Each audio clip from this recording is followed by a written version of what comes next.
Darling, you got to let me know.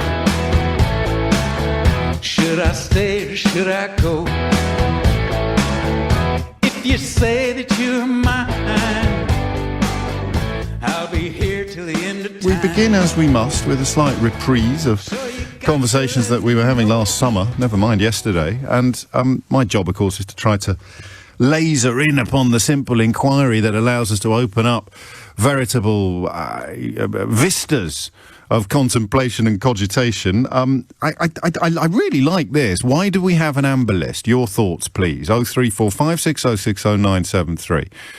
And given that even the red list is a little bit ropey around the edges, given the number of flights coming into this country from, for example, India,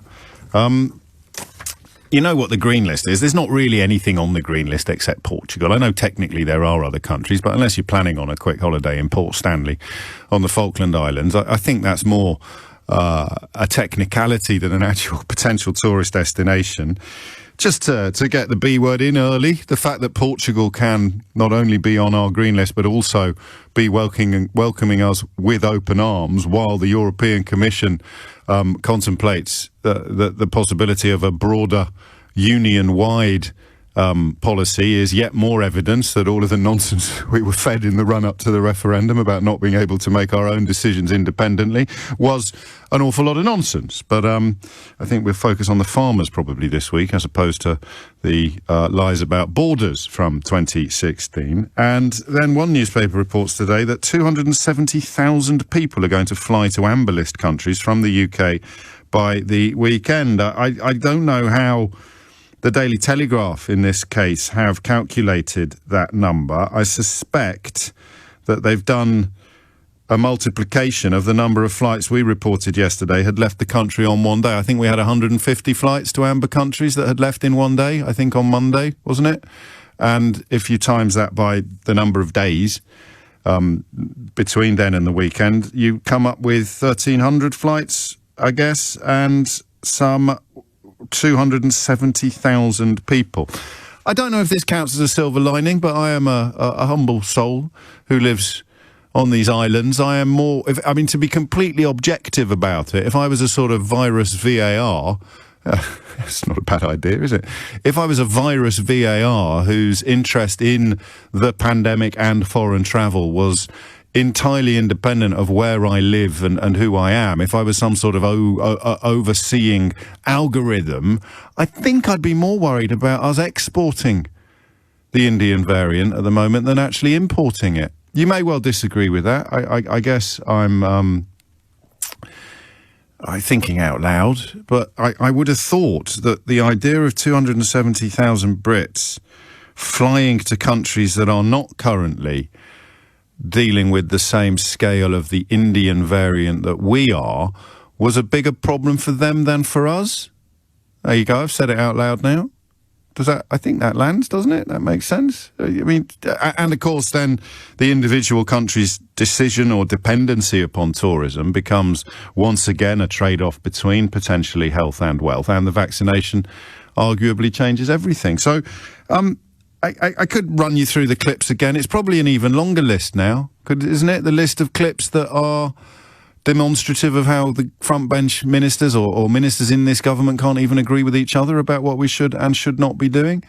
I don't know that anything's served by that. No one disagrees with me on this, do they, now? I mean, you all see, even the Daily Mail, even the right-wing newspapers are falling into unanimous condemnation of what the government has done. So, you know, if you want to give me a ring and tell me why they've not done anything wrong, I mean, part of me thinks you should probably be applying for a job at Downing Street. But if you've got 5 minutes to spare, I'd love to take your call. No, playing a blind to James. Good old Boris. 0345 6060973.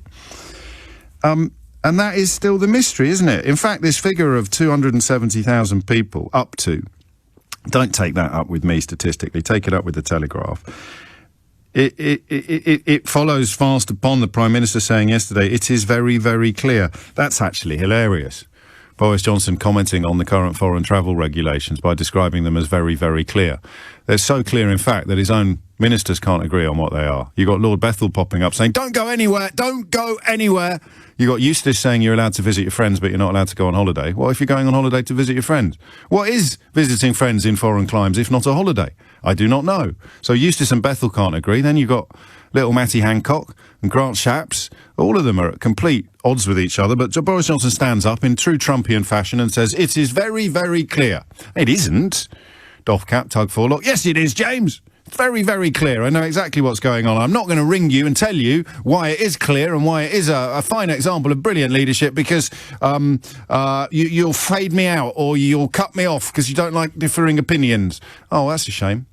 So text me your explanation of why this is all going well rather than being yet more evidence of the absolute catastrophe that having an inveterate liar in charge of a country continues to be. 9 minutes after 10 is the time. If you want a holiday abroad, says Matt Hancock, that is what the green list is for, which means essentially Portugal.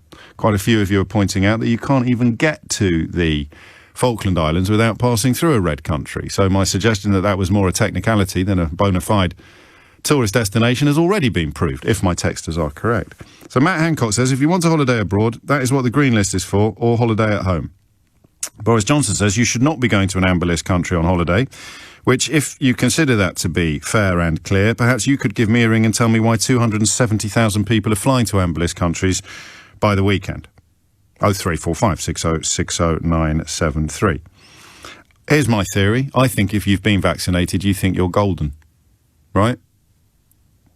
I don't know if the science has caught up with us yet. I keep reading stories about pleasant discoveries regarding the infectiousness of vaccinated people. I'm not a virologist.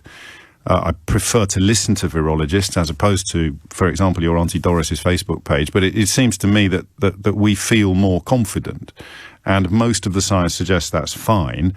But the incidence of 270,000 travellers hitting the high road on amber list countries when you're not supposed to go to them is obviously problematical. So, at 11 minutes after 10, I give you a selection of questions, all dancing around the same central theme. Maybe why do we have an amber list is actually a bit too much of a blunt instrument. If you want to have a crack at answering that, I'd love you to try. My best answer, if you're interested, as a result of asking you the question yesterday, my best answer is that it is some sort of sop to the travel industry.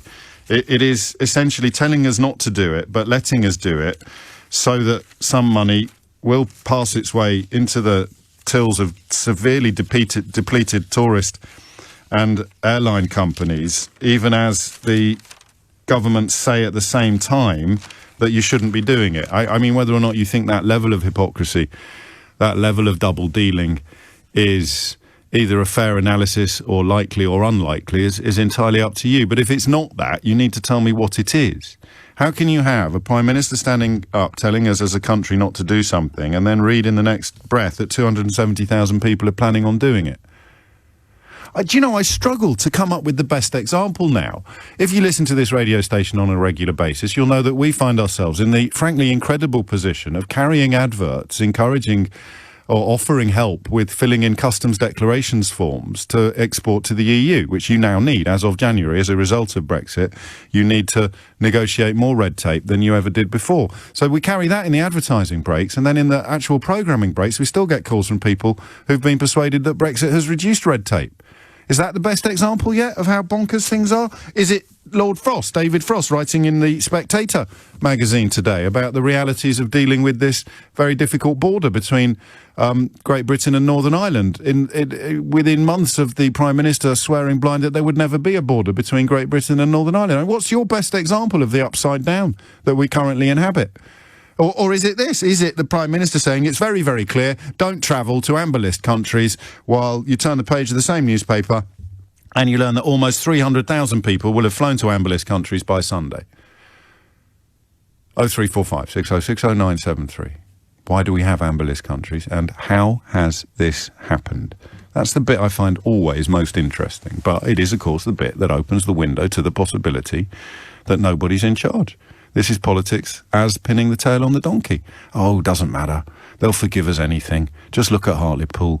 We'll just make one announcement and then send someone else to make the opposite announcement. We'll say that you can't do this, but you are still allowed to, and then lots of people will do it, and we'll say it was all their fault because we told them not to, even though they were allowed to. And maybe that's the plan. I said to you yesterday, there's a psychological resistance to that possibility in me. I don't know whether you have it as well. I find the idea of government by complete chaos so terrifying that I prefer to pretend there's a master plan. Maybe it's nonsense. I mean, I see that the tour companies are actually very unhappy with the amber list. I'll give you more details on that in a moment. So does that blow apart my theory that the amber list is there to sort of hopefully encourage business to be done even though it's unsafe, and they won't let us... they'll let us do it because business, but they'll tell us it's unsafe because health?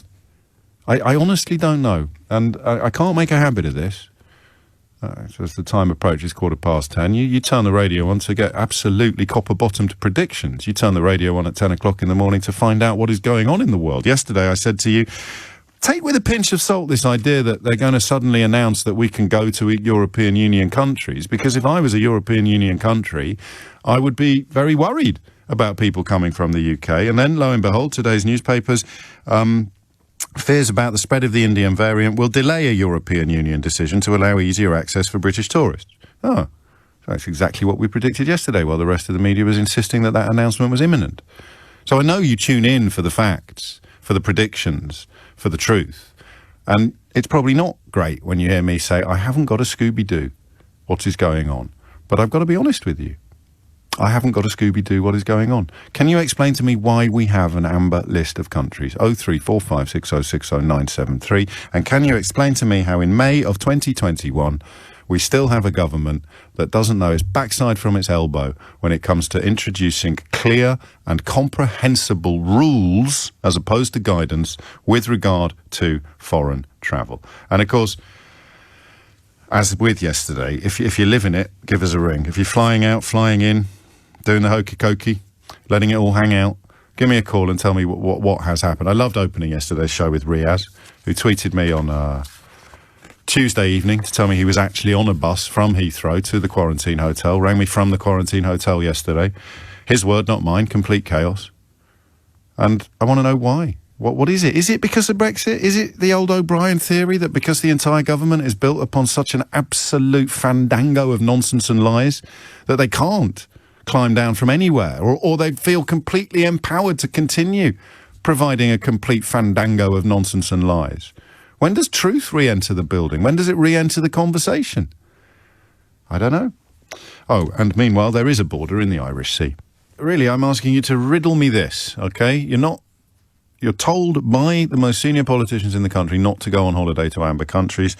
It is estimated that up to 270,000 people will fly to amber countries from the UK by Sunday. Just explain to me what is going on and how we've ended up in this situation. And a curious mixture of claims that the travel industry is very upset by these confusions and claims that actually, given that 270,000 people will have been paying for their holidays, trips, that's a silver lining of sorts. So maybe the confusion is a deliberate attempt to both throw a sop to the travel industry while publicly stating what they know to be responsible, brackets, in full knowledge that people will ignore it. Peter's in Liverpool. Peter, what would you like to say? Hi, James. Hello, mate. What's on your mind? Oh, morning, James. Yeah.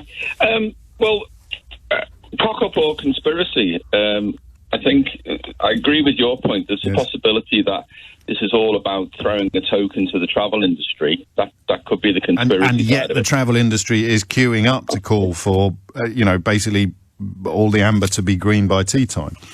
Exactly. But what I want, my main point was really what is the difference between amber and green, and it's all about whether we agree with it or not. Yeah, it's all about the concept of risk, and they obviously feel that amber countries are in some way riskier. So Spain is some way riskier than its neighbour Portugal, even though it shares a land border, which is an open border. Yeah. The principal difference, of course, is that on return to the UK, you're supposed to quarantine for 10 days at home. And I think that I don't know whether their behavioural scientists have let them down here or whether they've ignored them. But there seems to me, I'm wondering if there's been a calculated gamble here that very few people, or relatively few people, would actually attempt to go to amber country because they wouldn't want to face the penalty of having to quarantine for 10 days on return. If you take your kids to Malaga for half term, on return, they're supposed to be back in school. But I don't think that's going to happen. I don't think people are going to obey, and that's why the Mail today has got a front page claiming that the police are going to knock on your door. Exactly, this is my principal point, which is I know from personal experience, I have neighbours who last year, when we were supposed to quarantine having returned from a foreign country, went back to work the following day. I know that for a fact because I saw them in their uniform going to work. Well, every school in the country is going to have kids coming back from holiday destinations. Everyone's going to know that they've come back from holiday destinations. And I think this penny has dropped. And if they self-isolate, would they be playing truant? Wouldn't that be an unsanctioned absence? So do we know this? Have they thought about this? It's incredible. And you can be fined for keeping your kids off school, can't you? But the principal point, and I wanted to bring in the horrible words test, track and trace. Yeah. Who's going to find these people? There are no resources. So I remember Dido Harding at a select committee hearing last year was asked, did she know how many people had actually been caught out by people not quarantining on return? And she said, euphemistically, she didn't have access to that data. But I believe it was a tiny figure. Wasn't it something like 1% of all people? It is reported that 30,000 spot checks were conducted last week. I don't know what a spot check involves, and I don't know whether it happens every day or several times a day. I suspect it means one knock on one door on one day during that 10-day self-isolation period. But I think our Go on. Our 270,000 people yes. are taking a calculated risk that they're not going to get caught. And the whole idea of risk and the additional risk of, say, going to Spain is completely blown out of the water because these people are treating it as a green country anyway and have no intention of staying at home. And what then? I don't know whether you share this, even as a fairly robust critic of this government, which everybody honest has to be now, or everybody not. Bombarded by the nonsense of the last few years. I hate the idea that they're just rubbish. I'd almost derive more comfort. I must have said this a million times in the last 15 months. I'd prefer the conspiracy to the cock-up, Peter, because at least that means someone's got their hands on the steering wheel. Yeah, I know. I feel exactly the same way. It's insane, isn't it? I'd rather hear that some Tory sleaze story came out about Grant Shapps. Yes. Because at least then it would make some sense. With people from EasyJet. I know. I don't think that's not happening. Rather than the alternative, which is that they're just, they're all making it up as they go along. And Boris Johnson stands up every 10 minutes and goes, "It is very, very clear," and then everyone relaxes for another day. It's not remotely clear. Why do we even? Any idea on why we even have the amber list? I know you've kind of provided an answer to it, but it is, in a way, you're suggesting it's giving people a free pass on behaving irresponsibly without it being the government's fault. Well, sensible. And as I say, I don't understand, is it a police matter that people are checked, or is it a test, track and trace matter? I don't even know who's responsible for trying to identify if people have quarantined. Families should expect a knock on the door when they return from abroad, Priti Patel warned last night. To be honest, the warning of a knock on the door from Priti Patel, I'd never leave the house again. No, I don't believe she's going to do it personally. I thought she was too busy to be knocking on people's doors. The Home Secretary said she's got bullying investigations to ignore. You've got to get up early to get across. The Home Secretary said enforcement was being stepped up to make sure travellers who visit amber list countries such as France, Spain and Italy obey the 10-day quarantine rule. Officials have the capacity to carry out 10,000. So that sounds like it's your test and trace people. Yeah. Well, Peter, I'm going to crack on. We're finally getting value for money for test, track and trace then, aren't we? Because, mate, that's £37 billion worth of money you're looking at there. You're going to need a heck of a lot of door knockers in order to come close to value. Thank you, mate. I'm cracking on. Lots to get through. I love this question and I hate it. 0345 606 0973 is the number you need if you want to answer it. Why do we have an amber list, and how, 15 months into this nightmare, are we witnessing government just as chaotic and confused as it was at the very beginning on this specific issue? Mark's in Budapest. Mark, what do you reckon? Hi, James. We've spoken before. Basically, what we've done is we've cut the cake a different way. We're not doing red, amber and green. We're doing vaccinated and unvaccinated people. So only vaccinated people, for instance, in Budapest can go into the restaurant, they can go to the cinema, they can do everything. That's interesting. But unvaccinated people can't travel, and that's how it's going to come in Europe. I don't understand the UK with the red, amber and green system. Well, that is the point of today's phone-in. So, I mean, you're perfectly entitled to ring in and concur with me that it's completely chaotic and confusing, but I am hoping for a little bit of clarity and illumination. Probably in vain. Vaccinated and unvaccinated, people know where they stand. People know the way out of the problem is to be vaccinated. And now in this country, there's very few people who are objecting to it, because they can see that's the only way out of this. But in this country, you've got people who are... and there's a bloke in Belgium, I don't know if you've seen this story, we'll use him as an example. He's a heavily armed former soldier who's gone undercover like John Rambo in a Belgian woods as a protest against lockdowns. I mean, he's refusing to have his freedoms compromised in any way, shape or form. And we have our equivalents of that in this country, although they're more likely to, have a newspaper column or work for a quotes think tank, end quotes, than they are to be heavily armed former military veterans. So Hungary's had a nightmare. Let's not beat about the bush, Mark. Hungary's one of the few countries that challenges the UK for messing almost everything up. But you think they're finally getting it right now?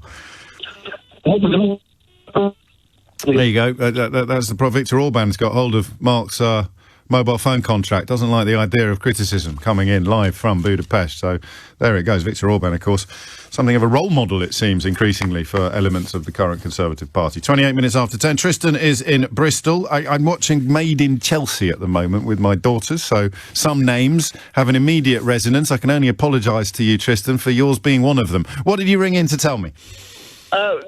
Well, it's my first time calling in. Thanks for having me. You're very welcome. The last thing you need is me confusing you with references to Made in Chelsea. Yeah, definitely. All right, let's pretend that never... No, it's not my cup of tea either, but that's family life for you. What's going on with the Amber List, do you think? Personally, I think it's a scapegoat. I think he's using it as a get-out-of-jail-free card. So if we take a step back at any point, if things have to be restricted again, he can turn around and say, well, I told you not to do it. So it's a heads and tails. I don't know how much you listen to the programme, but my old theory that they toss a coin, they shout heads and tails, and then however it lands, they'll do a lap of honour and tell you that they've got your back is what fits here. If everything goes swimmingly, they'll go, yeah, there you go. Well, look what we did. We had a great summer thanks to our great beliefs in freedom. And if everything goes belly up, he turns around and says, well, I did warn you, and I did trust your common sense, folks. Coca-Cola goes to them. If it all goes well and everything settles down, then he'll go, brilliant, the system worked. If it didn't, he said, well, I told you. And why not just red or green it? Why not just say, instead of saying you can go, don't go, but you can go, just say you can't go. Close it down. Why not put all these countries on a red list? It's too clear cut. Why? Why though? Why? I mean, you'd do that if you were in charge. I'd do that if I was in charge. Why won't he do that when he's in charge? Because he hasn't got it doesn't give him a get-out-of-jail-free card. It doesn't put him in a position where he can turn around and effectively blame somebody else for. But then things won't go. If he does this, things won't go wrong. I mean, or rather, the risks of letting people travel, 270,000 people travel to amber countries and back, they disappear if you're not allowed to travel to amber countries. So it must be a bit more than just the scapegoat theory. It must be. He loves freedom, doesn't he? He always wants to tell people that they can do this and they can do that. He's telling them that they can't do that, but he's tipping them the wink and telling them that they can, so that they think, oh, good old Boris. Maybe, I don't know.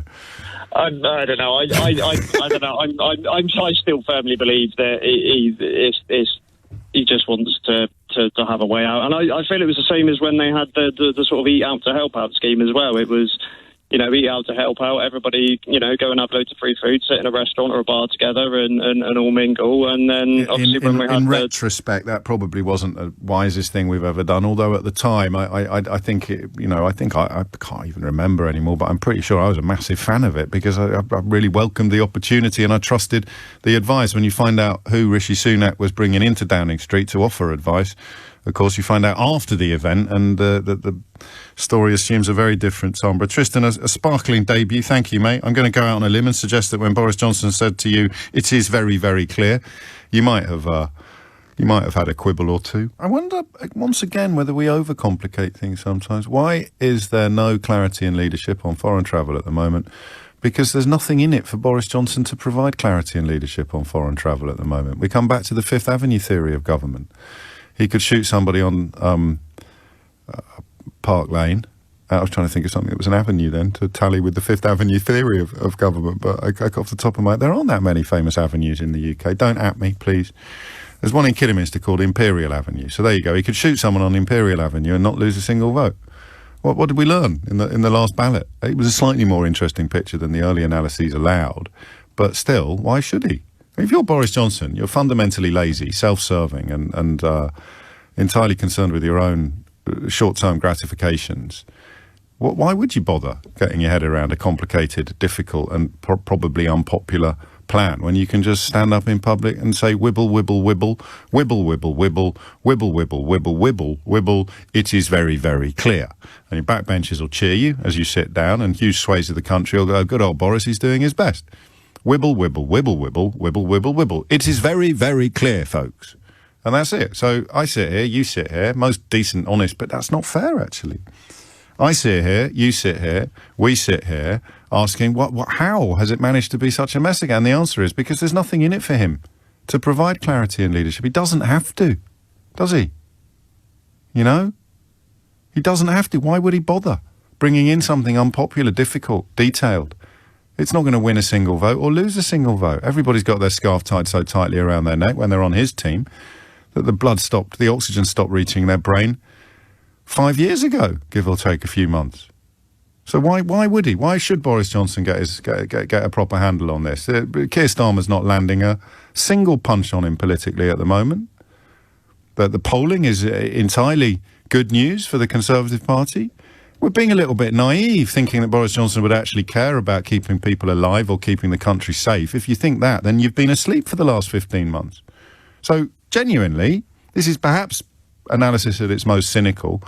Why hasn't Boris Johnson actually got a decent bead upon this problem? Why is he not providing clarity and leadership 15 months into this nightmare? Answer, because he hasn't provided any clarity or leadership since it started, and it's done him precisely no political harm whatsoever. So I'll go back to bed, thank you very much, and just let Grant Shapps, Matt Hancock, Lord Bethel, I'll just let them waltz around the studios contradicting each other every 20 minutes.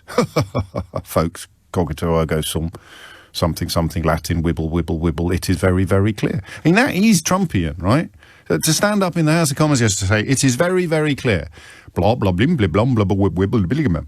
How clear? Really clear. Great, yeah, doff cap, tug forelock, go Johnson. It's very, very clear.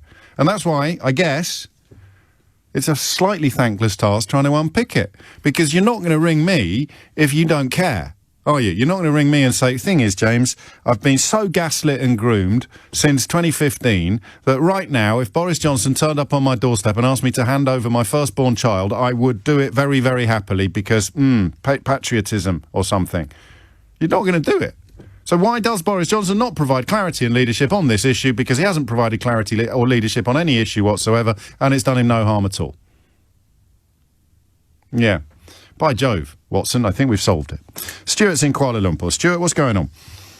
Hiya. Hello. Yes, the issue with the amber countries, it just seems so sort of wishy-washy and you know, so wide-ranging. Malaysia is on the amber list, Right. And the numbers are zooming up here astronomically. We're sort of staring into the face of a third national lockdown, Right. and you've got countries in the Caribbean which are amber as well, where their numbers are sort of a lot smaller. It just seems so sort of what's the word? Just sort of they've just sort of taken all of these countries and put them all on an amber list. It's random.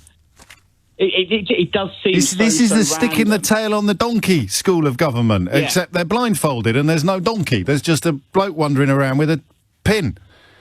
Yeah, and I think also the other issue is the government actually checking these amber lists? I mean, are they being checked on a daily basis, weekly basis, monthly basis to see if the numbers are going up? I mean, I think it's every 10 days that there are review, or I forget the fine detail, but yes, there are reviews, and it is expected that many countries will move from amber to green shortly, for example. I should have the precise dates and details in front of me, but nobody's perfect, Stuart, and even if I was, I'd have to pretend not to be for fear of alienating listeners. So I don't know, but I do know that they are constantly reassessing or regularly reassessing where it goes. Can you come up with a slightly cohesive theory on why the Prime Minister is telling you not to travel to amber countries while 270,000 people are expected or poised to do so by Sunday? Oh, I think it's just to keep people happy. He's sort of like the person of the party who just wants everyone to be. He wants to make sure everyone's smiling. Yeah, you can go on holiday. Yeah, you can go and enjoy yourself. Don't worry about it. These amber countries, they're not going to be a massive risk as long as you come home and quarantine at home for 10 days. But then why is he telling us not to go to them in the same breath while claiming that it's all very, very clear? I just don't think he likes upsetting people.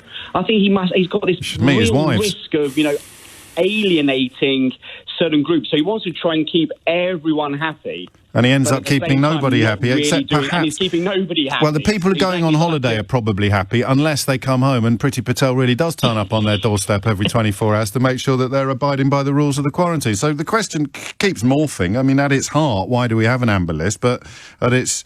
sort of the nucleus of the heart of the heart, if that's not tautological, the question of how can the Prime Minister be claiming, A, it's very, very clear, don't go to amber countries, in a country where 270,000 people, up to 270,000 people, are expected to fly to amber list countries by Sunday. And maybe that is the answer, the combination of all my callers today, which creates the idea that he's not doing it because he doesn't have to. There's nothing in it for him. Why would Boris Johnson do this? As Stuart reminds us, it would upset some people, it would disappoint others. 270,000 people would have their holidays cancelled by tea time today. That's not a popularity move, is it? Even if it would help keep more people alive here and wherever the holiday destination was, or safe. Alive, hopefully, is becoming a less urgent issue, but safe, healthy, not poorly, those are still very much part of the picture. Why do it? And that check that I mentioned to Stuart is every 3 weeks. The Health Security Agency has a look at all the countries and territories, about 250 of them, and they're all assumed to be amber. So everything starts off as amber, unless there's specific evidence to suggest that they offer a very low public health risk to the UK, or a very high public health risk to the UK, and then they go one way or the other. So in that case, why are 270,000 people going there? 10:42 is the time. Phil's in Stockport. Phil, solve this riddle for me. Well, I'm not sure I can go that far, James, but it seems to me that it is only guidance that's being offered here. I mean, your point about the 270,000 people is it's just an estimate of the likely numbers of people likely to sort of not follow the guidance. But my main problem here is essentially that you can make an issue out of anything at any time. You were trained as a philosopher, I think, at the LSE. Trained as a what? You're trained to be in a permanent cloud of unknowing, so it's easy to sort of pick holes in it. Sorry, what was I trained as? I didn't hear what you said. You told me, I was into the other day, you said that you were that you did philosophy at the LSE. Is that right? Yeah, 30 years ago. Yeah. Well, nevertheless, that trained you into basically any argument can be reversed or inverted. No, mate. Philosophy is a quest for knowledge, Phil. It's a search. It's a search for certainty. It's a search for certainty. It's the things that you can state with absolute confidence. So Boris Johnson, for example, stated yesterday with absolute confidence, you should not be going to an amber list country on holiday. That's correct. Yes. He did, and that was his advice. But it looks like 250,000 people are. So I want you to explain to me how we've ended up in this situation. We don't know that. I mean, the point about the argument, your argument is... I don't have an argument. I only have questions. No, you're making an argument. I'm really not. I ended my introduction this morning by saying I hate this because I know it's not what you tune in for, but I have absolutely no clue what is going on. I do not know how this has happened. That's not an argument, Phil. You don't need a degree in philosophy to understand the difference between an argument and a question, Phil. You're being very sceptical about the claim that, or by in effect saying, well, look, on the one hand, Johnson says, don't go. Yes. On the other hand, large numbers of people are going to go. And then I'm not being sceptical. I'm not being sceptical about that at all. I'm just reading that. Well, I mean, that's the basis of your argument. I don't have an argument. I just have a question. How have we ended up in a country where 250,000 people are heading off to amberless countries, according to the Telegraph, and that Boris Johnson is saying that you absolutely shouldn't, and everybody understands that you shouldn't because it's very, very clear. I'll tell you what, Phil, let me give you a word of advice. Let me give you a word of advice. Stop analysing me and tell me what Boris Johnson is up to. OK. Boris Johnson is a politician who's giving advice and trying to stay in office. OK? The advice he gives, hopefully, will try to reassure those people who would like to vote for him. That's just the way it is. That's the way that politics works. At risk of sounding rude, do you think any of what you just said makes sense? All of it makes sense, I think. Right. I mean, you so you're back to me again. You're back to me again. I'm interested in what the Prime Minister is doing. Even I don't think I'm as important as you do. So Boris Johnson is telling people not to go on holiday, but actually expecting them to go on holiday because he thinks that's a vote winner. Well, I'm not sure that he expects it. What he wants so what's to do he playing is just out put a then, message Phil? out there to say, advising people not to go unless it's an extreme circumstance. But that's not worked. He's not. 210,000 people judge that it's important for them to go on holiday or whatever. No. You're not allowed to go on holiday. That's the guidance. You're allowed to visit like family emergencies and things like that, or a dying relative. The categorical message from Boris Johnson, which he claims is very, very clear, and you're here to support him. Even you don't understand. The bloke ringing the radio to say it's very, very clear has just got even more confused than the Prime Minister is. Well, I think you're doing me an injustice there. Well, let's talk about you for a second then. Which bit is clear, do you think? That should you travel to amber countries on holiday or not? Only in extremis. So, no, you shouldn't. So, in other words, for holiday purposes, the advice is don't go. Right, so how come 250,000 people are going? Obviously, if it's very, very clear. Maybe they just don't want to. They don't want to see themselves deprived of their holidays. But it's very, very clear that they shouldn't go on holiday. The Prime Minister's done a bang-up job of getting that across to the country. Well, apparently not. But it's very, very clear. But he wants to. Is it not the case? I mean, that he wants to try to move away from sort of rules to advice, and that people taking responsibility for their own actions. Well, he might be trying to pass that off as a policy, but it's not exactly what you'd call the public interest, is it? Personal responsibility is the opposite in many ways of the public interest. People need to be persuaded, cajoled, or ordered to act in a way that is for the benefit of the entire nation. So on a scale of 1 to 10, Phil, on a scale of 1 to 10, how clear do you think the messaging is? The messaging is clear. Right. Okay. I really think that.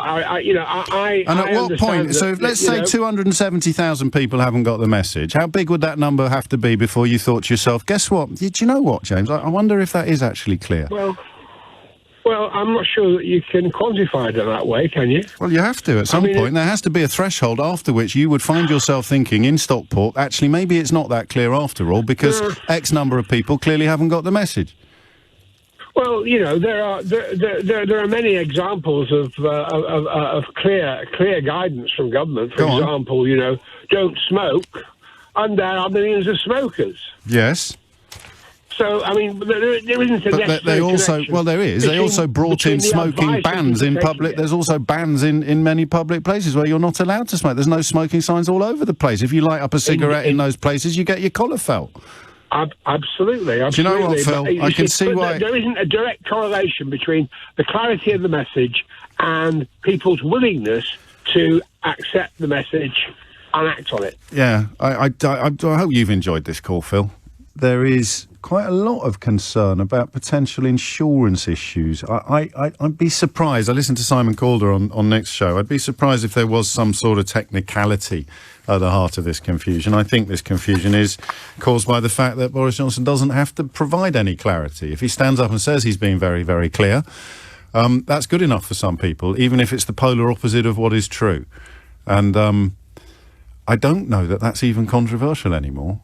Is it? I mean, remember Donald Trump, and I know there are plenty of people who are still feeling warm and positive towards Boris Johnson and indeed to the whole Brexit project, who are just as repulsed by Donald Trump as every moral, decent person on the planet is. But you must recognise there are some parallels that were exploited by both parties, by both Trump and Johnson. If Donald Trump can still claim to have won an election and still receive support from large swathes of the Republican Party in America, even after armed insurrectionists stormed the Capitol, planning to overthrow democracy on January the 6th, I find watching America almost unbearable at the moment. Elements of that side of things. Biden, almost the second string to the tragedy that's unfolding in the Republican Party.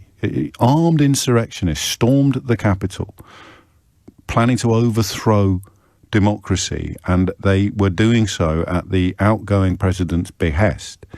And still the Republican Party is trying to pretend it never happened, trying to simply claim a complete opposite of observable reality. That Orwell line that I used to quote you till I was going blue in the face about ignore the evidence of your eyes and ears. It was the party's final, most terrible command, is playing out right in front of our eyes. And I don't think things are as bad here, but I do think that when Boris Johnson stands up in the House of Commons and says it is very, very clear, he does so secure in the knowledge that even if we were living in the most unclear episode in the history of unclearness, there are enough people in the country, and possibly Phil in Stockport a moment ago was one of them, who will say, that's good enough for me. Yeah, if Boris Johnson says it's very, very clear, then it's very, very clear.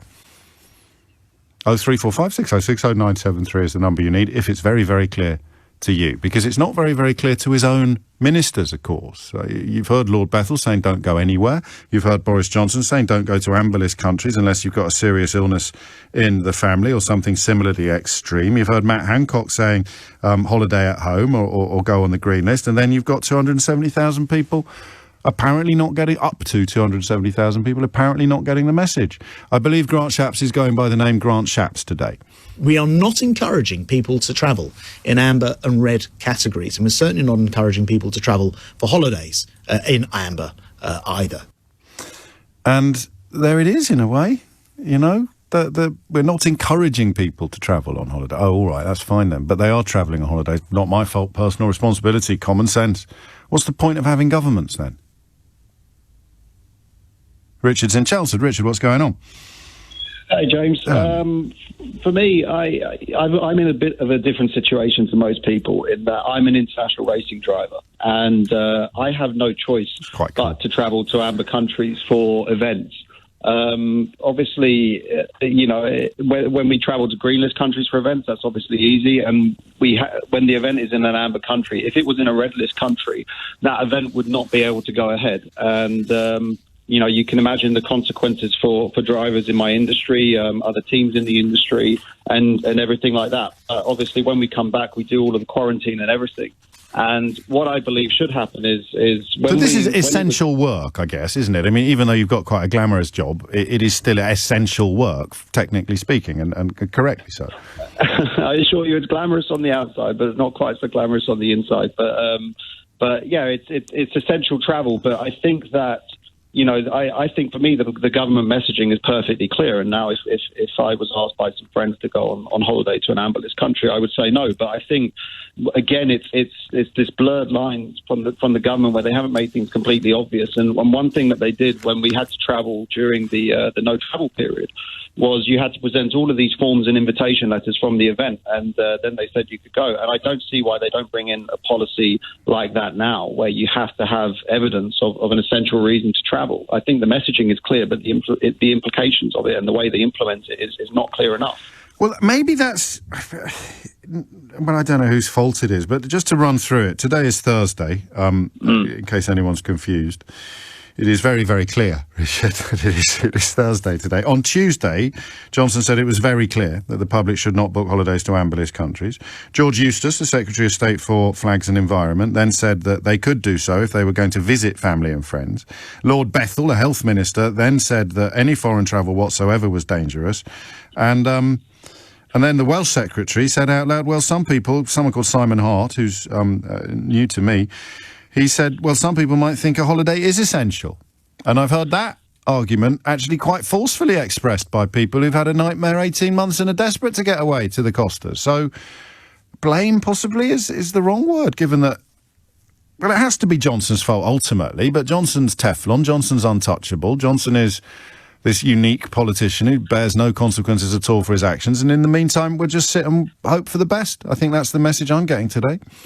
I think this pandemic, I've been through a rougher period than most. I normally live in China, and I actually left China in January, and I haven't seen my girlfriend, my dog, anything that I have in my regular life since, and I genuinely have no idea when I'm going to go back there. Or when I'm going to see any of them again. And looking at how China handled this and how they're living now in the city that I come from, I have a lot more to hold against Johnson than most people do, because it's his incompetence which has led us to the situation that we're in. But and yet he's streets ahead in the polls. So unfortunately, you're making the mistake of thinking that reality is going to have some sort of impact upon this current administration or this current regime. What sort of racing do you do? Do you mind me asking?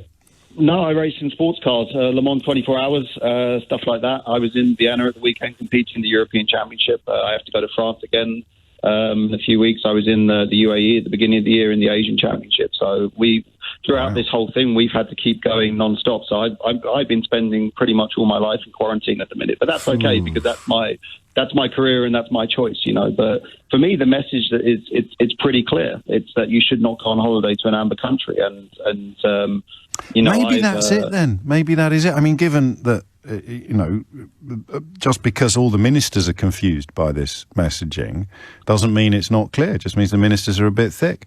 And it is really, really clear. And therefore, when 250,000 people fail to behave in a way that they've been advised to behave, it's entirely their fault and nothing to do with the people in charge, who are also not to be blamed for the fact that they weren't intelligent enough to understand this really clear messaging from the government.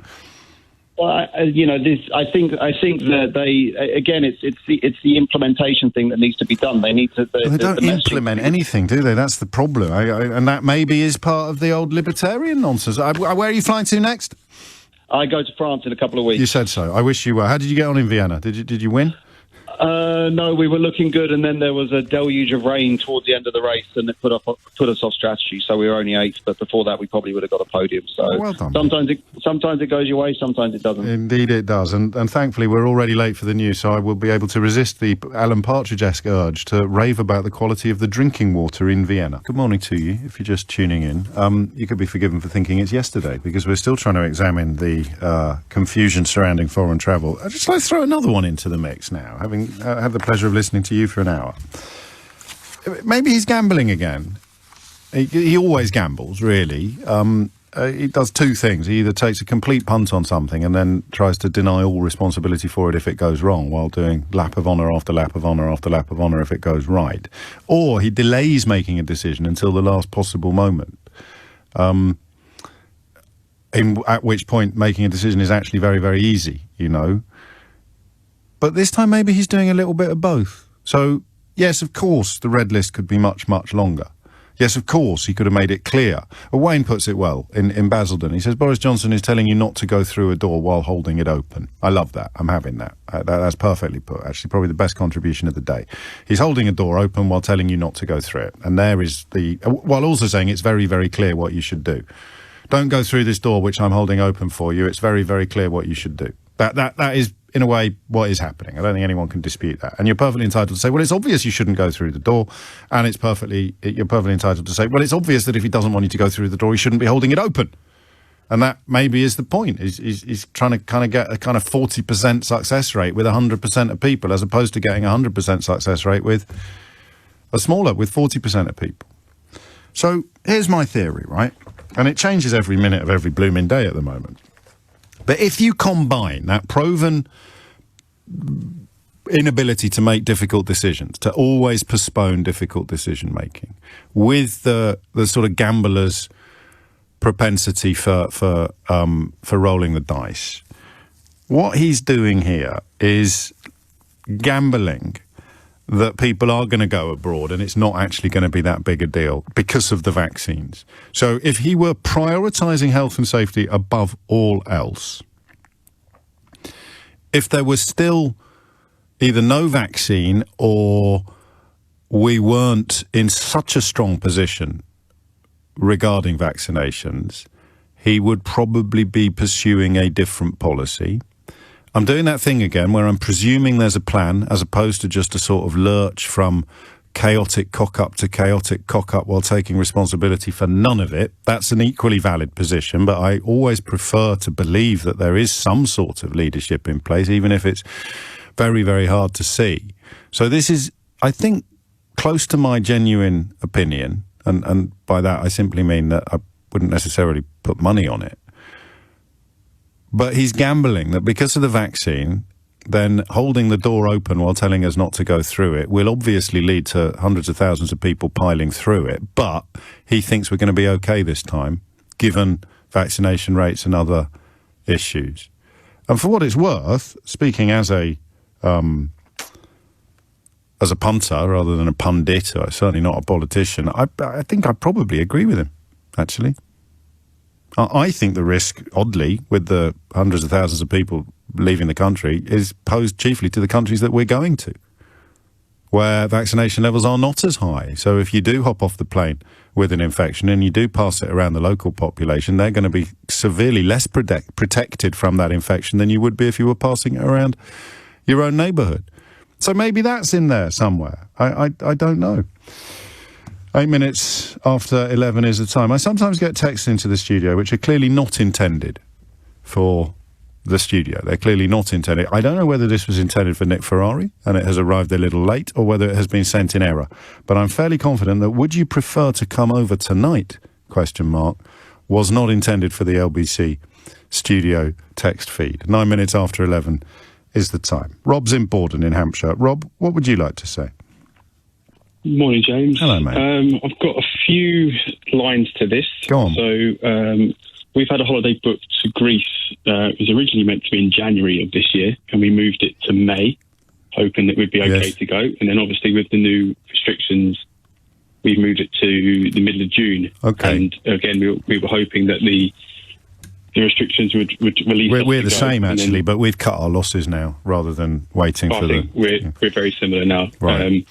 But then on the 7th, with the amber list being released, we said, okay, we'll wait because it's 3 weeks to the next review. Yeah. Maybe at the end of May we'll get a chance to go.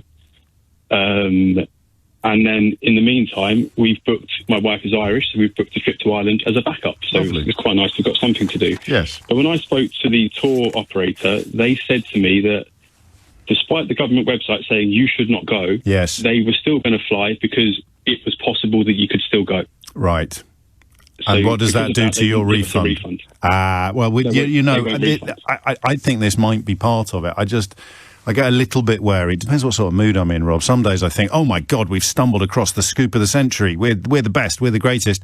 And other days I think, hang on a minute. If this was the case, it probably would have popped up somewhere else first. And I'm torn between the two today, because a lot of people have been suggesting to me that this is a way of making sure not just that the tour companies get money, but also that they don't have to refund it to customers like you and me. That's the thing.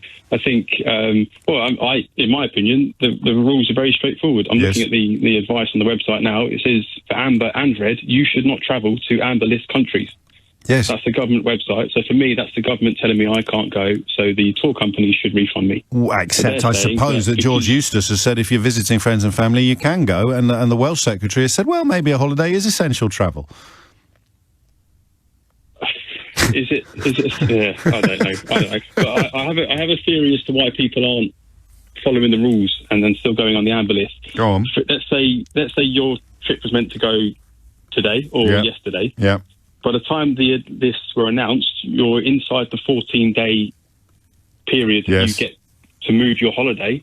You either lose everything or you go on the holiday. Yeah. A lot of people can't afford to lose $2,000 and not have nothing in return for it. So they're still going to go, and they're going to risk that. Am I going to get caught when I get back if I don't quarantine? Yeah. No, I mean, and that might, I mean, again, you know, we're always looking for the big swinging hot takes, looking for the zingers. It may well be a combination of various confusing, disparate elements and financial concerns and commercial concerns and faith in the... I mean, the idea that we're going to come up with a one-sentence zinger that sums up and explains everything is probably a little bit overly ambitious. But yeah, I mean, I said at the beginning of the week, Rob, that if you know, luckily I can absorb a hit on my holidays, even if I don't get all of the money back that I've spent. But if I'd really been saving up and scrimping for it, and the kids had been in and out of school, and everyone was in a state of high stress and tension, the idea of then calling time on a holiday for the third or fourth time, like you know, people have had this stuff booked since March of last year. In some cases, would you be the one that wanted to stand at the airport and order them to go home? Order them not to fly? No, you wouldn't, and nor I think would Boris Johnson. I have a great holiday wherever you end up. Seems likely it's going to be Ireland rather than Greece, but you never know. 13 minutes after 11 is the time. 03456060973 is the number you need. I'm going to steer. I must apologise for this. I somehow managed to miss it. You can now Dune. It's been picked up by Dave for mispronouncing gambling. I like to insert an extra syllable into gambling, like England, gambling. But I accept, technically, there is only 2 syllables in the word gambling. You can now download the NHS app onto your mobile device and use it to show your COVID vaccine status. I noticed from Twitter that this has set off various fireworks in various quarters of the country, and I find myself once again utterly baffled and befuddled why people who have trusted this government on complete nonsense regarding Brexit, regarding Irish borders, regarding fishing, regarding farming. I can point at all the dishonesty, all the deception, all the dissembling that has been undertaken by this government, and I can still conclude that actually this looks like quite a good idea, this passport. And yet people who believe actual demonstrable lies from this government think that they are secretly trying to pull off some sort of psych op on the population by bringing in a vaccine passport that is designed to do something much more sinister than what they tell you it is designed to do. That's just baffling to me. People who are clear on what is true and what is not true are largely warm towards the vaccine passport. People who've spent 5 years pretending or genuinely believing things that are categorically not true are now convinced that the people that they trusted when they were being lied to are secretly trying to smuggle in some sort of psych-op via vaccine passports that's designed to rob you of all your freedoms. Dearie me. I think we might be doing another What's Going On after this. All right, so I think I'm going to download the NHS app, right? I haven't got my driving licence with me, but pretend that I have. So, you know, radio, theatre of the mind, all of that malarkey. I'm going to download it live on the radio. I should have just... See, I'm too honest. That's what Keith keeps telling me. He says, you're never going to get ahead in this business, James. You're too honest. You're too decent. You're too good. You're too kind. And I say, Keith, I know. Thank you. It's very generous of you. Would you like my sandwiches? And here I am again. I could have just done that. I could have done it as theatre. Could have just said, right, by 12 o'clock today, you decide whether or not I should download this NHS app. But I think I need my driving licence in order to do it. And then once you've done that, and you've scanned your face in, it contains all the details of your vaccine records. Your COVID-19 vaccine records. It also contains your private medical records, which your GP provides access to, not the old COVID proximity app. As step 3 of our roadmap out of lockdown begins, more people will be travelling at home and internationally. Be prepared, plan ahead before travel, wear a face covering if not exempt. Yeah. Have you got it? Have you downloaded it? Did you need your driving licence to download it? Already had it. You already had what? Your driving licence? The app. So you'd already downloaded it. Did you need your driving licence when you did? Yeah, all right. Sorry, it's just me and Keith there having a top-level negotiation. So I can't now pretend that I'm going to download it because I haven't got my driving. Have I got my driving? I'll just check, actually. Hang on. Oh, no, I haven't got my driving because I flipping use the Apple Pay now all the time, so I don't carry a wallet around anymore, so I haven't got my driving licence with me. But anyway, are you still with me at the back? Good. I am going to download the NHS app, except I'm not because I've left my driving licence at home, at 12 o'clock today, unless you give me one very good reason not to. Phone lines are open, 03456060973. Given that it's not compulsory, brackets yet, close brackets, I don't think it will be, for the record. I don't understand it. It's such a flipping tightrope, this, between completely ignoring crackpots and cranks stroke conspiracy theorists and feeling slightly responsible for addressing them, because I get a lot of messages from people. I get a lot of emails from people asking for help dealing with their Auntie Doris, who's been on Facebook and is now convinced that Bill Gates is living in her basement.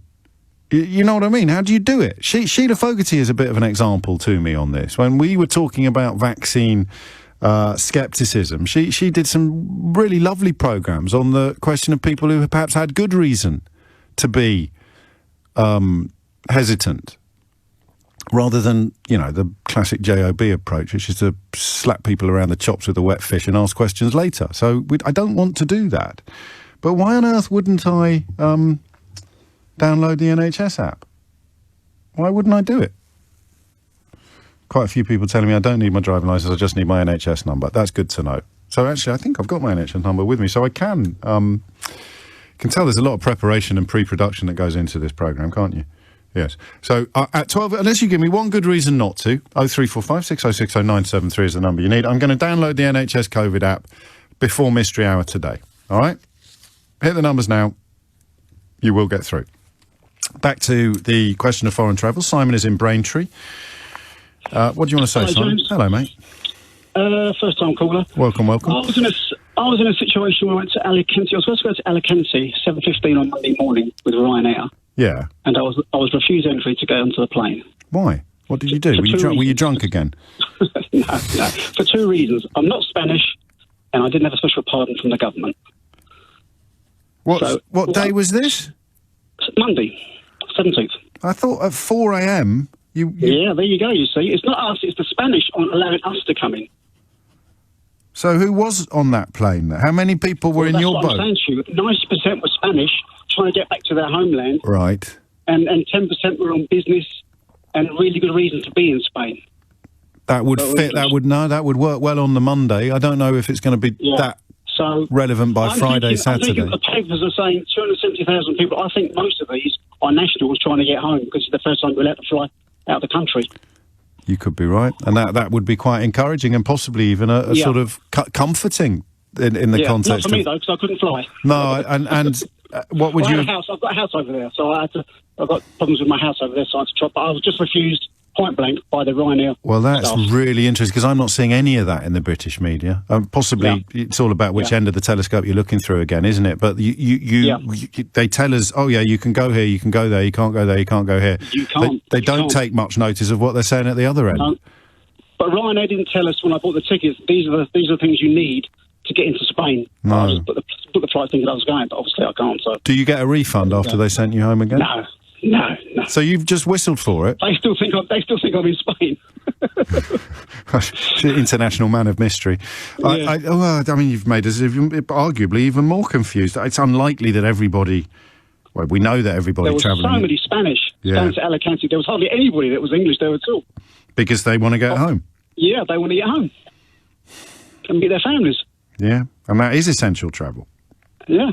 From the Spanish point of view. They're residents, so they can go. Obviously, they're allowed to go. They've got residents. Oh, I don't know. Well, I'm grateful to you for making things even more confusing, but I'm sorry. How much money did you lose, roughly, just out of interest? Well, all the PCR tests and everything like that, I suppose 300 quid maybe, 350 quid. Well, I mean, I can't believe you've turned up at, 20 past 11 after been doing this for 2 days straight, and you've just thrown another flipping spanner in the works. Yeah, sorry about that. That's all right, mate. I'm used to it by now. When do you think you're going to get out there?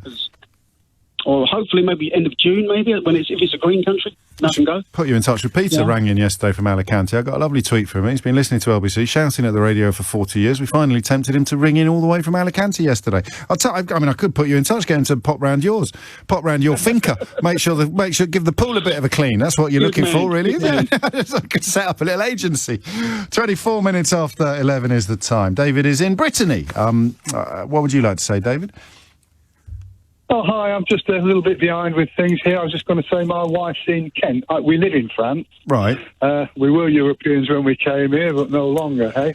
And she's gone home to see her mother. Right. She's her mother's elderly, so she's gone home to see her. So we've been through all the hoops, paid all the bits and bobs and everything else. PCRs. Out of interest, the PCR test in France is free of charge to everybody. Is it really? Something else that's not good? Whereas it's £100 from England coming back. But the point is, track and trace places where I sort of tried to get on to speak to you, and she's been phoned every single day since she's been back by various people from Track and Trace. So since she's been back in Britain, she's been phoned every day by the test. In England, yeah. Right. Each day. And what are they asking her? Have you had they're just asking her where she is, and she seems to think that they don't have much to say at all, but they do tend to prolong the conversation with silences, as though she rings, they're trying to trace her telephone. For what it's worth, but very strange. And I wonder how they're going to get on when all these people come back off holiday and they'll have hundreds of thousands of people. How are they going to trace all those people? Don't worry, mate. Priti Patel's got it covered. Ah, yeah, I know that. Talking of thinkers, is he talking about Boris Johnson? He's a bit of a thinker, isn't he? Steady on. Is that a list you've got there? Or are you just pleased to see me? I just want to get to the bottom of what your wife's up to. So are they phoning her to check that she's self-isolating? Yes, I think so, yeah. That's the thing, but that's what they say they do. But she's on the phone. Yeah, well, she could just say yes. Anywhere, I suppose, couldn't she? Yeah, she could be in. She could be in. I don't know, up the London Eye. Alicante. She could be in Alicante. Yeah, I'm sorry. I'm just here with my mum. I'm here with mum. Say hello. Hello. Having a bit of a thinker with Boris. Yeah, stop it with you. Stop it. We're having a think in now on the programme. 26 minutes after 11. Behave yourself, David. I don't know. I just don't know. And I can't carry on saying I don't know because it's the polar opposite of what I should be doing on the radio. Should I download this NHS app? Why on earth wouldn't I? 0345 6060 973 is the number that you need. And actually, listen, I know I share a lot of my trials and tribulations with you, but you're used to it by now. I do want to know what's going on inside the heads of people that think the government is up to something with regard to freedoms. It's such an odd thing. I'm not going to get the vaccine. I am not a number. I am a free man. Where? And I know I make jokes about Auntie Doris's Facebook page, but you're not going to find many people more distrustful of the current regime in this country than me. And yet there's a leap. There's a Rubicon. There's a Grand Canyon of credulousness that I just don't understand. The people on the other side. I know what totalitarian regimes look like, but the people who are suspicious of vaccines or suspicious of vaccine passports tend not to be the people who are suspicious of politicians trying to tell institutions what history they can and can't teach. I'll just carry on making slightly confused noises, I think, instead of presenting radio programmes for the rest of this week. Bruce is in Devon. Bruce, what can you tell me? Oh, hello, James. Lovely to talk to you. It's been a long time since we've listened to you. Fantastic. Welcome aboard. Thank you. We've just come back from Thailand. We've been there for 15 months, and basically, just the guy before, he actually sort of stole my thunder because we've been, religiously isolating for about 10 days, and then we got a phone call just to check where we were. And I got a funny feeling that's your 30,000 calls that people are being phoned and just having checked that way. Well, let me check the front page of the Daily Mail, which I always defer to at such moments. Families should expect a knock on the door. Officials have the capacity to count. No, it says home visits. There were 30,000 home visits last week. Well, fair enough. If they're saying that's happening, I suppose it is. But we had a phone call, and it was just a little conversation, just checking where we were. And what did you? I mean, could you have lied? Well, I was wondering if they've got some way of tracking where my phone was. No, they can't do that without a warrant. That's what I said that with my full chest. I mean, that probably needs checking before anybody goes out and robs a bank or anything like that. But certainly, from all the police procedural crime fiction that I've read, Bruce, I'm confident that they can't check that occasionally on mobile phone without a warrant. Yeah. And it's a bit of a tongue-in-cheek. Yeah, exactly that. And are you being a good boy? Are you behaving yourselves? My wife and I have been religiously careful. We've been waiting to get back for the vaccine, which we had 2 days ago, which is fantastic. Oh, well done. And, and the other thing I just to say very quickly is the NHS app. I downloaded it yesterday, and they needed to scan my face. I had to scan something. I used my no, but I've got my face with me, Bruce. That's probably a good thing. Yeah, so I never leave home without it. But I don't know whether I've got my NHS number with me. I know I haven't got my... And do you live in Thailand normally? Well, we went out there for a kind of prolonged holiday, and then my job went down the tube, so we stayed. a bit of a silver lining, isn't it? 15 months. It was actually pretty good. We had a great time. They're handling it totally differently. What's interesting is that the Thai people are watching very much what's happening in the UK. People don't realise the Thai people really feel quite connected to the United Kingdom. No, I'm sure. I get that. And they were watching it very much. Also because of the relationship between livelihoods and tourism. It's almost as big a deal for Thailand when we can fly there as it is for us. Bruce, take care. Thank you. Welcome home. And I don't know how many of the calls are going in or how many of the doors are being knocked upon by officials seeking to make sure people are self-isolating for the duration. So do that. Yes, I know my NHS number. I'm not going to read it out on the radio. I'm not that stupid. No, I'm not, Keith.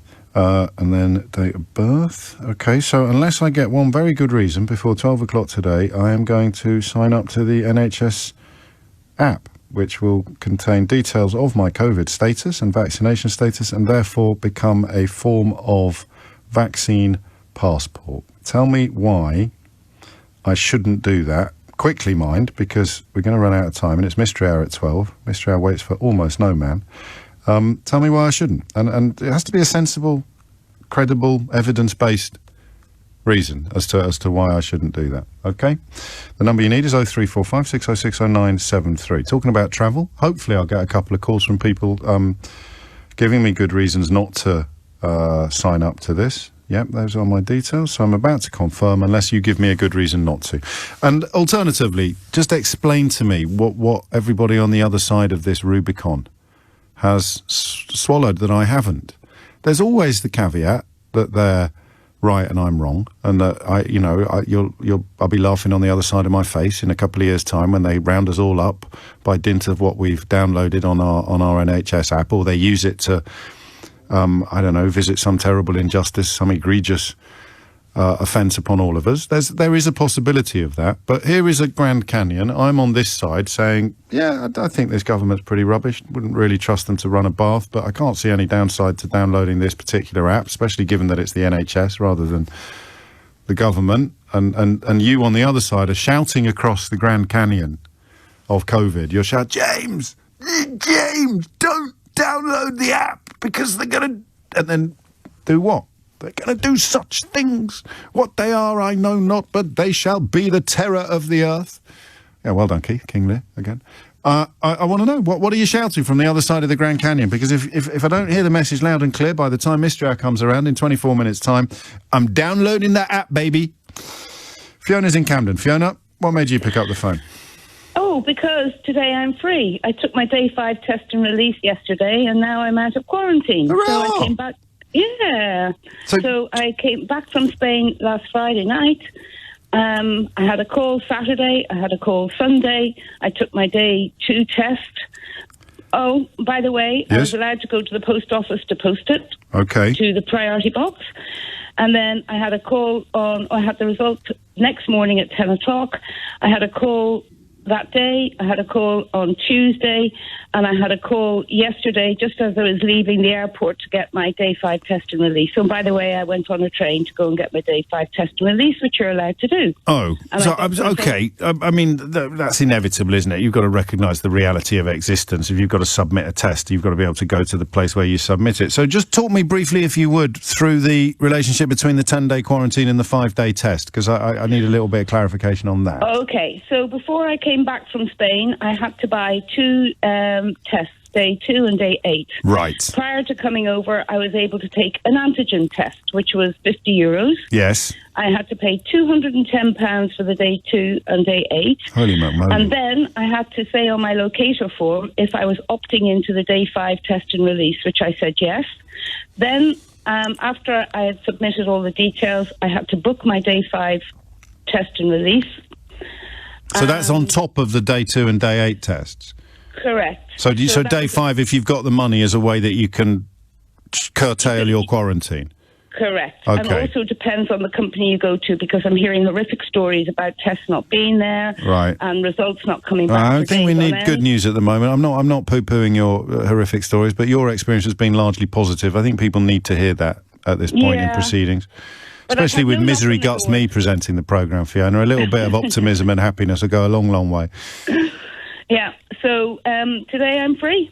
Well, I love it. Would you like a round of by the applause? way- Would you like a mystery hour round of applause to celebrate? I would, but just one more thing. Yeah, I sorry. have to still take my day 8 test. Yeah, okay. No, I mean, that's belt and braces, though, if I've understood your testimony correctly. Yeah. Round of applause for So- Fiona, please. Well done. Fiona's free to do what she wants any old time. What are you going to do? You going to go clubbing tonight? Or, I mean, Oh, me? Well, don't forget, I've been in Spain, so I've been very free. We've had everything open and, allowed to go out to restaurants and stuff like that. So it's been pretty good. We've been in a bubble, though. You're back. It's been down in Marbella, so it's been good. and if you had lied to just briefly, if you were not a fine, upstanding paragon of virtue and honesty like me, if you had, why are you laughing? You would, if they'd phoned you up and said, "Oh, is that Fiona there? Would you let me know where you are?" And you said, "Yeah, I'm in my sitting room. I'm watching Alexander Armstrong and Richard Osman on Pointless." But you'd actually been down the dog and duck with Dirty Gertie from Number 30. Would they have had any way of knowing? I have no idea, but fortunately they phoned me in the morning, so I had gauged the timing so that I wouldn't be doing anything that would prevent me from answering the phone. Put it like that. I think I follow you. Finally, did anyone knock on your door during this duration? Absolutely no, thank God. Yeah, no, fine. I mean, least of all, the last person you want on your doorstep is Priti Patel. But I don't think she's doing house-to-houses herself on this, not without a photographer. Fiona, thank you. 11:40 is the time. 20 minutes until I download the NHS app, unless you're going to tell me not to. Not the COVID app, but there is a difference. The NHS app now contains your COVID vaccination details, so it becomes a de facto COVID passport, vaccine passport, right? So I've got the other one, the one you have to log in when you are down the dog and duck. A bit sexist of me, that. It could be with Dirty Bertie from Number 30. I don't know why I presumed it would have to be Dirty Gertie from Number 30. That's a reference to Basil Brush, the only 1970s children TV star I'll be referencing on the programme today. But the point, of course, about the other app, it's 2 apps. This is the NHS app that I will be downloading unless you give me a good reason not to, and then I'll just be able to flash it on my way into various establishments in order to prove my vaccinated status. Sanjay's in Harrow. Sanjay, what have you got? Hi, James. I've just returned from India, having completed 10 days quarantine at a hotel. And one of the anomalies in this process is that I landed at sort of 6:45 in the evening, having cleared customs around about 9 o'clock the same day, so 9 p.m. But I had to wait for a couple hours for the coach to take us to Gatwick, where the hotel was. So my check-in time was 2 o'clock in the morning at the hotel. Right. So one of the anomalies... Are you there now? No. I completed my quarantine about 2 days ago. Oh, okay. So you got back about a fortnight ago. That's right, yes. Yeah, okay. One of the anomalies is that the counting of your days in quarantine, the hotel regards it as the day you check in, not the day you land. So technically, they wanted to keep me a day extra. I obviously had to fight, and my company wrote them a letter to say, look, these are the rules. Unless you release him, he's just going to walk out. And apparently the hotel security manager said that different hotels are interpreting the quarantine rules differently. So if you land at... You land at 10 p.m, you check into the hotel at 2 a.m. Some hotels say your quarantine starts from 10 p.m, some say from 2 a.m, and of course with that midnight happening when it happens, those are 2 different days which could either extend or reduce your quarantine. Yeah. I mean, I don't know how concerned I am about that. It's a pain in the hole for you.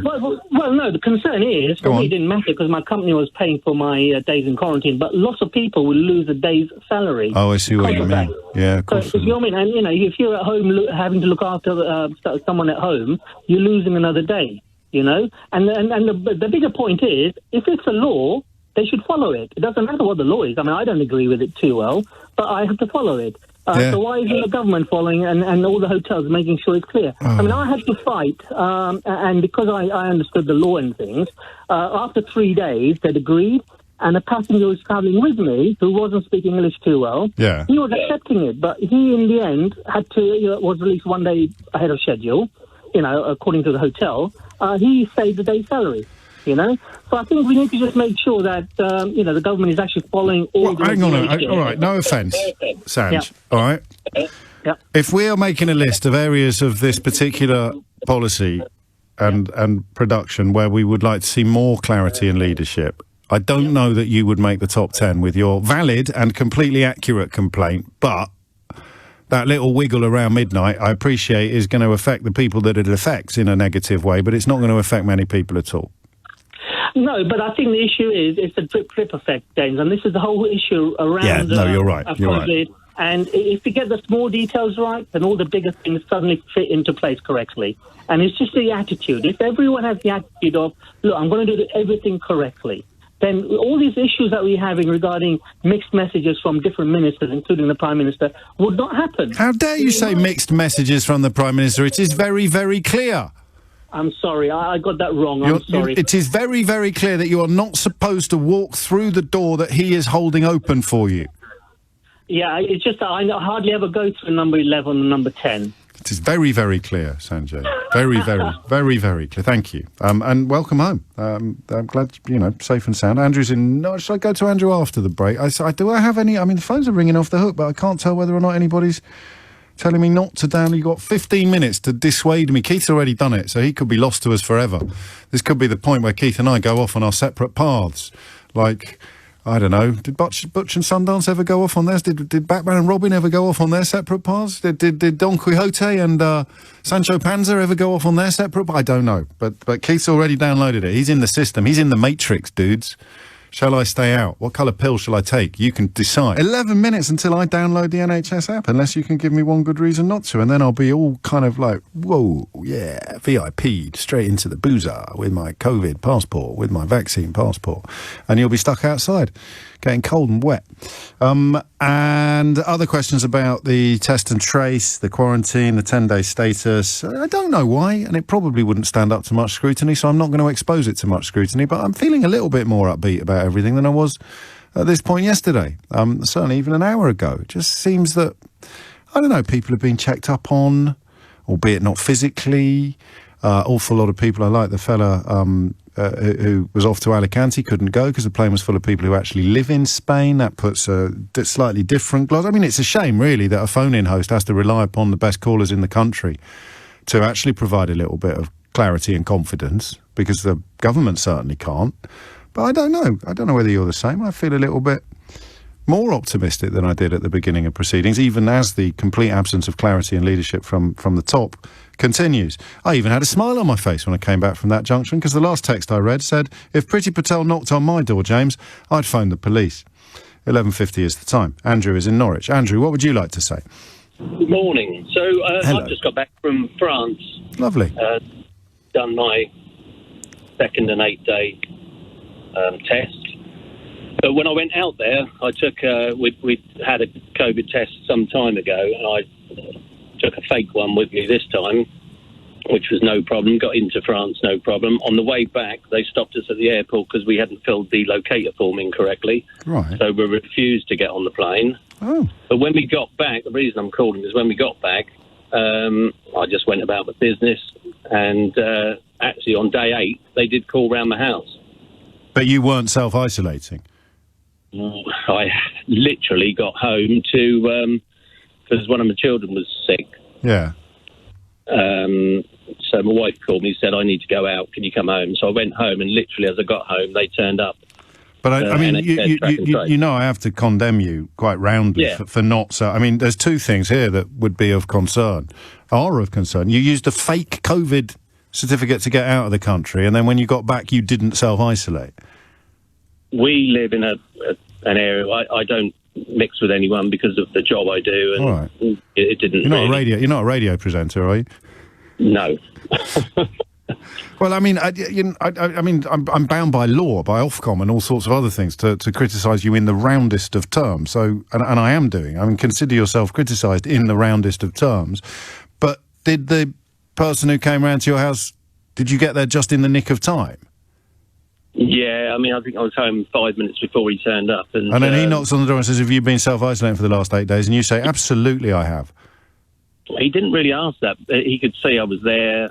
He was checking that I was there. But I think the main thing, the weird thing is that you are, like the previous caller said, you are allowed to go to the post office, which he said. To send your test back. Yeah, exactly. And to collect your test. And you can go to a COVID centre if you've booked an appointment.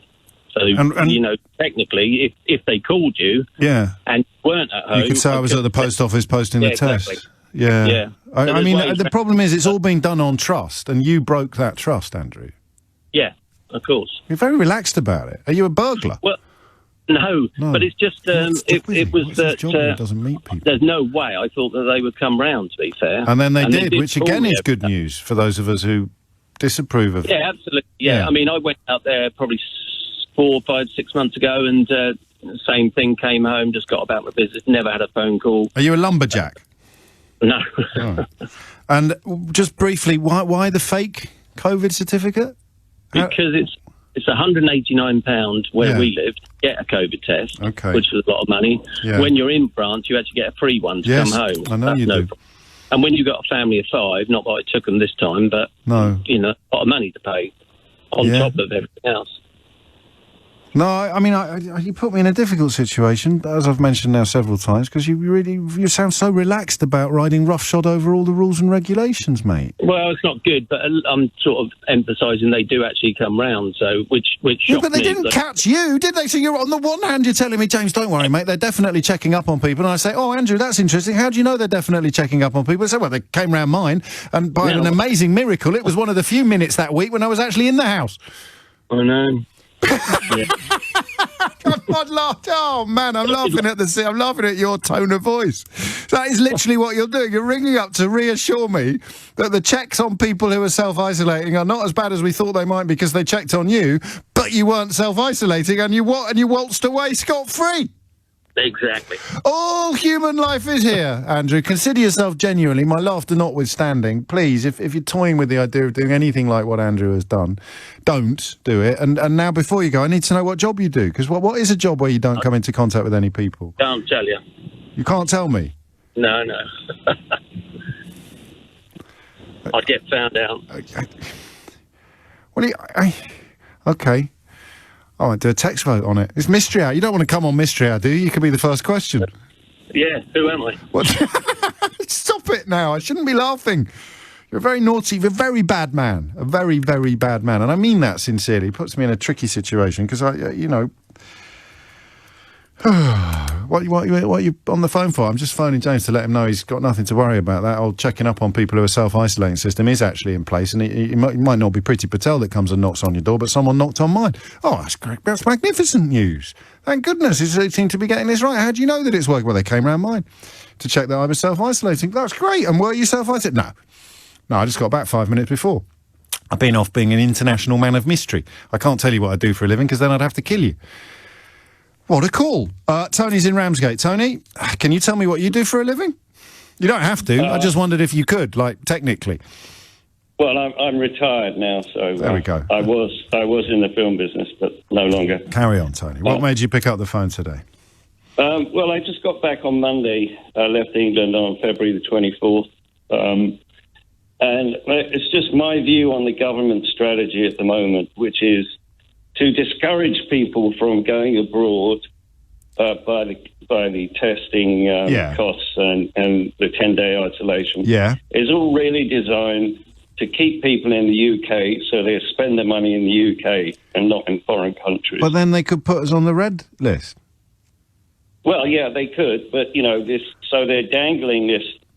Are they trying to have their cake and eat it, do you think? Yes, but why don't they just say so? Why don't they just say, we don't want you going away, we want you to spend your money in England and regenerate the economy, which is a valid point of view, but they hide it behind the threat of the Indian variant and going away. No, that's not a threat. I mean, the Indian variant is real and present, a danger. It's not... If 70% of the country is vaccinated and unlikely to get sick no matter what variant they get, I don't see that justification. So you can go to green list countries, 2 of which, Tristan da Cunha, I think, and one other don't even have an airport. Yeah. It's just so transparent to me what they're doing. I wish it was to me. I'm sort of almost there with your help. So they want us all to holiday in this country and spend our money, but they can't. Why can't they say so? Well, because I guess they're afraid of being honest for once. You know, it would be perfectly legitimate to say that to people. But the noses it would put out of joint, whether it's in the tourism industry or whether it's political capital that they don't want to expend, you know, these freedom-loving backbenchers who the kind of people who are very comfortable with stop and search, but absolutely outraged at the idea of people like Andrew being checked up on. That kind of constituency of small c conservative hypocrisy. I totally agree with that. When I came back, I mean, I went to America, to Jamaica, came back to Los Angeles, flew here, and then went to Zurich this weekend. Flipping heck. Complied with all the tests. The only place I didn't have to pay for tests in America or Jamaica on the way back. What were you doing? Were you just on holiday, or were you on a mission? You're not the milk tray man, are you? I'm retired. Yeah, I know. So you said I am on holiday permanently, technically, but that's quite. I went to LA and had a couple of business meetings. I got my Johnson & Johnson shot there. Okay. Through my medical coverage. That's one other thing I thought. Why hasn't the Johnson & Johnson vaccine been approved in England? The single shot one. I don't know why. Because everyone's going to say out of convenience, we'd rather not have to come back another time, so that's the one we want, which would also I suspect that the answer to that is that it was one of the few successful vaccines that we didn't pre-order shed loads of, and so it's been conveniently removed. And I don't mind, this isn't actually a criticism, because they've done so well with all the ones that we did pre-order shed loads of, that the Johnson & Johnson one has been sort of neatly excised from the public record on this side of the pond, probably, Tony? Yeah, but also, you know, you think about market share. If Johnson & Johnson's vaccine is successful here and people start saying that's the one we want, it cuts into the profits of AstraZeneca. So possibly, although I think AstraZeneca had pledged not to take. But anyway, you've led me into interesting territory, and we've run out of time. Were you a big hitter in the film industry, Tony? Were you a major player?